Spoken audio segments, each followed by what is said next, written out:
but that's a good thing. That's a great thing. Okay. You look at me like I'm crazy.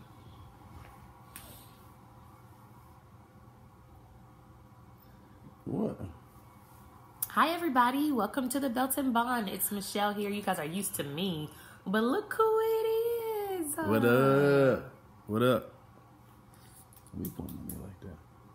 So we're here with a new video, obviously, and we're going to be talking about something that's pretty real and something that I'm sure like a lot of people can relate to us about because, you know, since becoming parents, things between us have definitely shifted, and we've had to make some adjustments and just get ourselves back together personally, but then as a marriage, because we kind of let our marriage get a little, what would you say? Boring.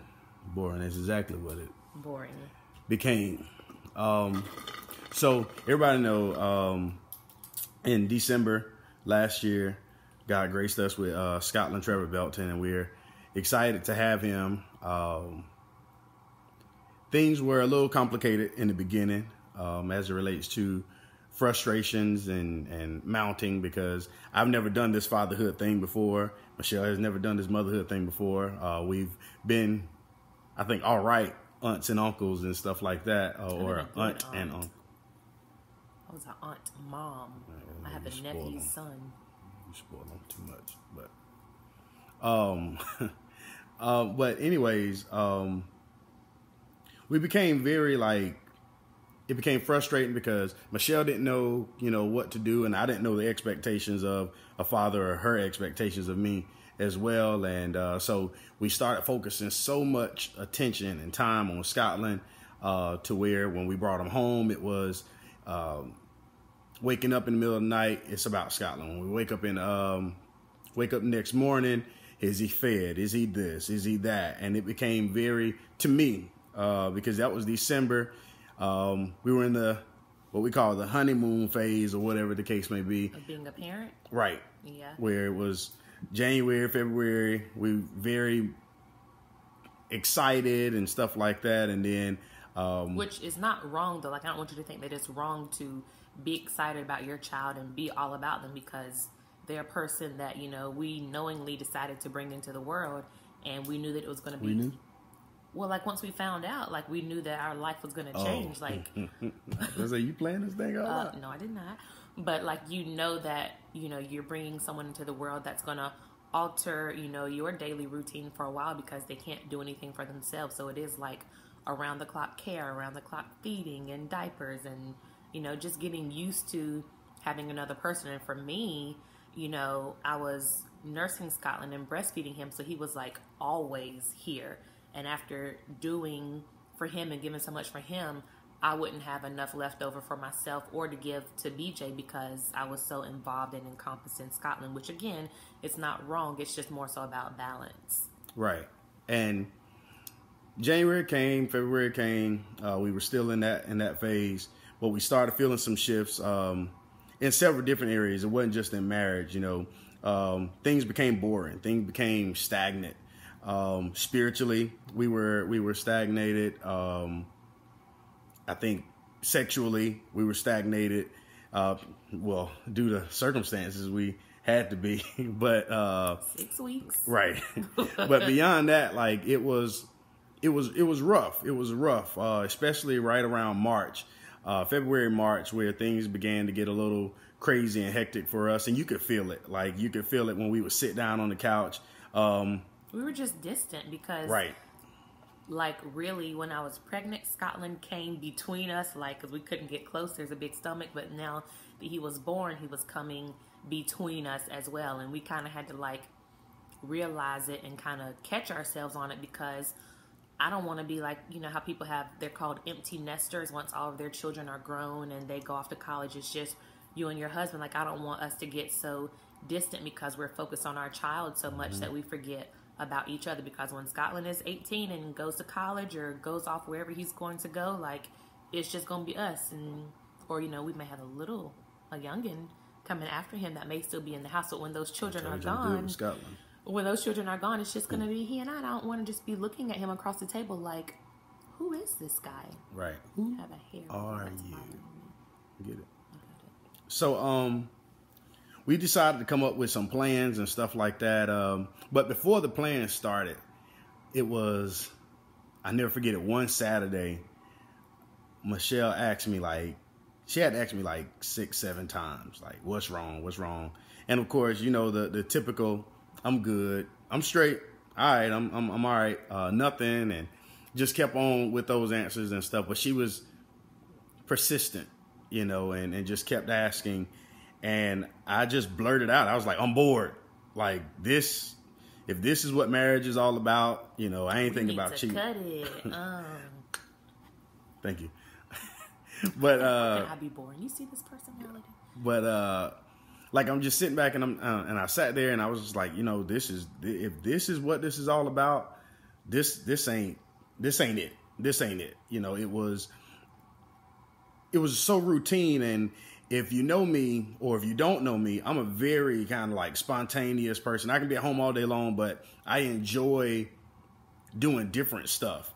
And Michelle is very calculated and routine in the things that she do. However, I am adventurous, so I would try things. Right. I'm just not spontaneous. I want to know who, what, when, where, how, and why. Right. And me, I'm just kind of like, let's just go with the flow. Water. Gotta be water. Yeah, that water thing started yesterday morning. It was kind of funny because Michelle liked to ask questions whenever Friday? Okay.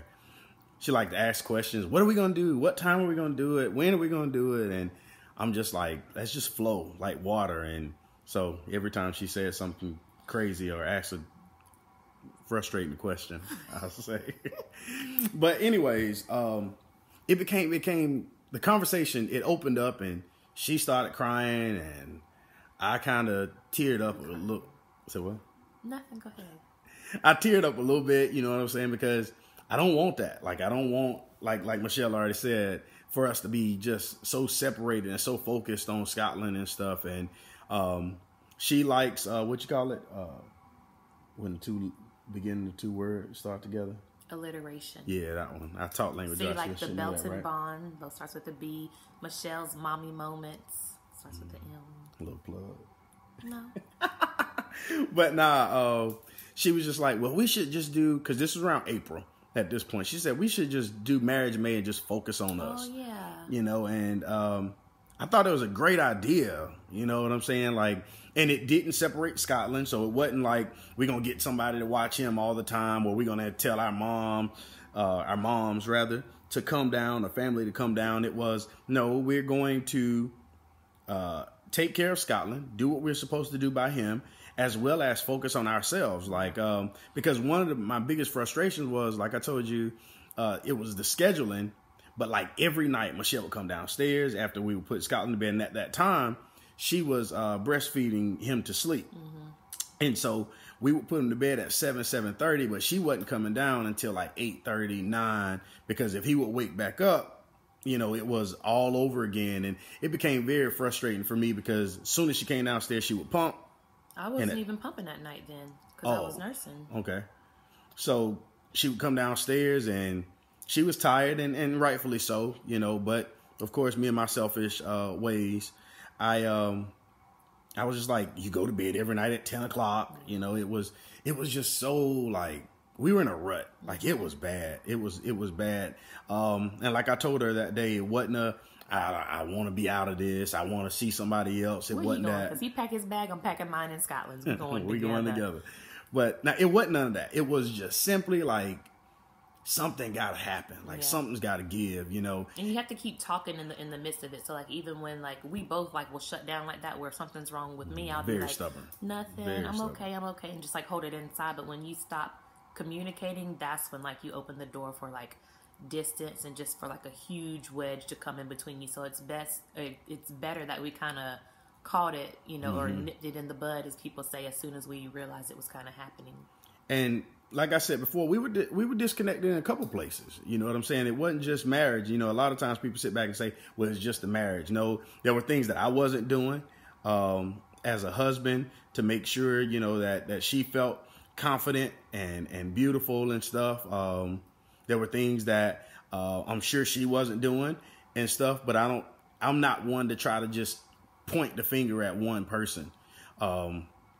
So we just ended up like coming up with a plan, and we came up with Marriage May. But then after that, it was just like, it should always be like Marriage May. So we came up with a plan as it relates to, Marriage May. And we were just like, it should always feel like that. Our focus should be on our marriage. And it's okay for us to focus on Scotland and our marriage, you know what I'm saying? And we kind of had to understand that focusing on one thing doesn't mean we're taking our focus off of something else. Right. It's like mom guilt and parent guilt is real.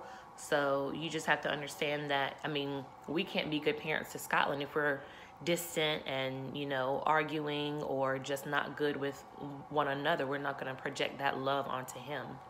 And it became like when I would come home from work, especially when Scotland, even up until now, but when I would come home, his eyes would light up at the door and everything. And so I would always say, or I always say now, like, mommy first, So when I get home from work, I greet Michelle first, and then I greet Scotland, because we want to make sure that he knows that at the end of the day, you are important to our household. But before you, it was us.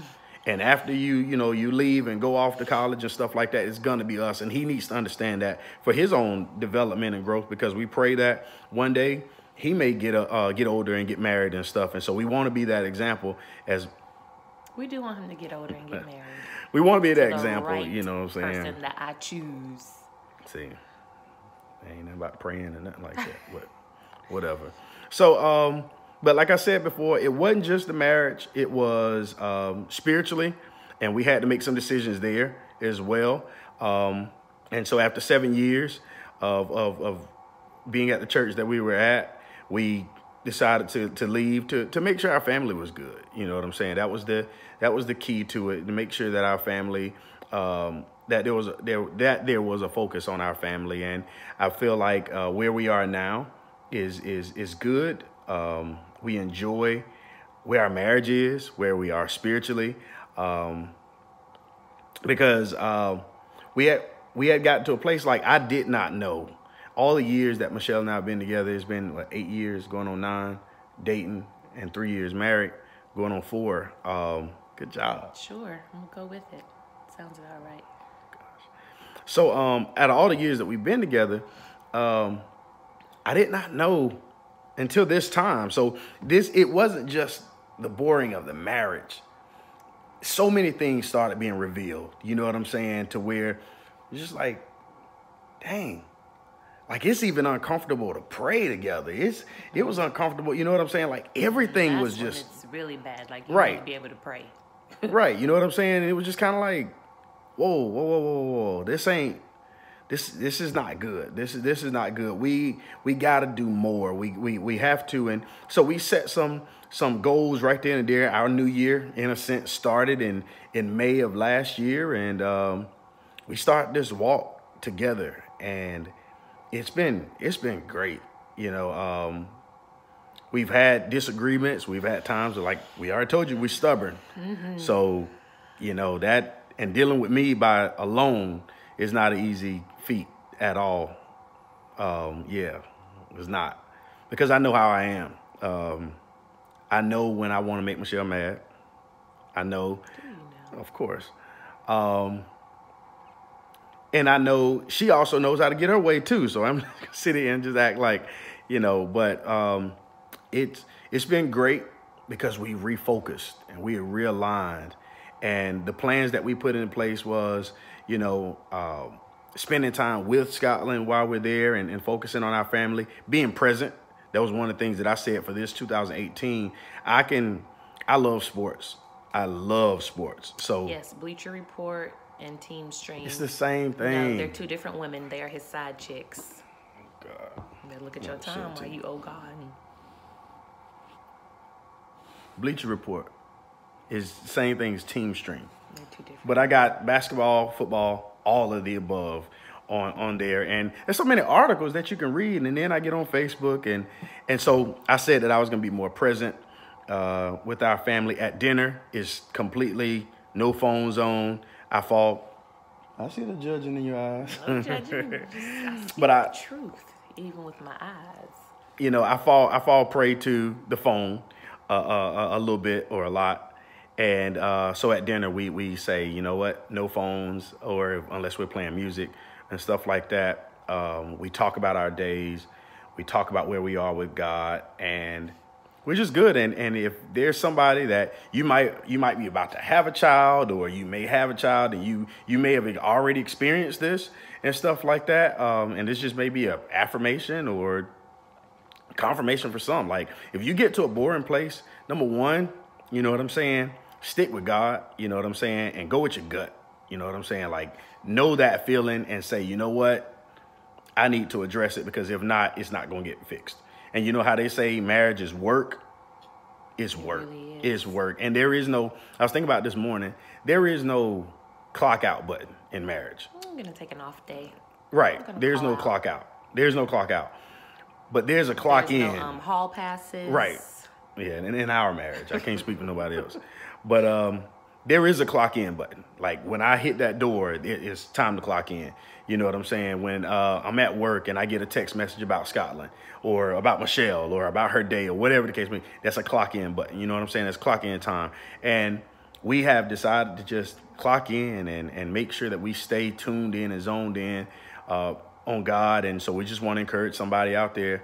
You might need encouragement, you know that this too shall pass, you know what I'm saying? And your marriage is going to be the better, but you got to work at it. And so that's where we are. We're bold, we're bonded, or we're bold, we're blessed, and we're bonded. And that's what Michelle always says. So I'm gonna let her say the little tagline. I just like it. Yeah, guys, thanks for watching. We hope that this video helps somebody else. That's just kind of what we're here to do, to help others by sharing kind of what's going on with us. And we'll see you guys next time in our next video. Okay, so remember to be bold, be blessed, and be bonded. Thank you so much for watching the Belton Bond.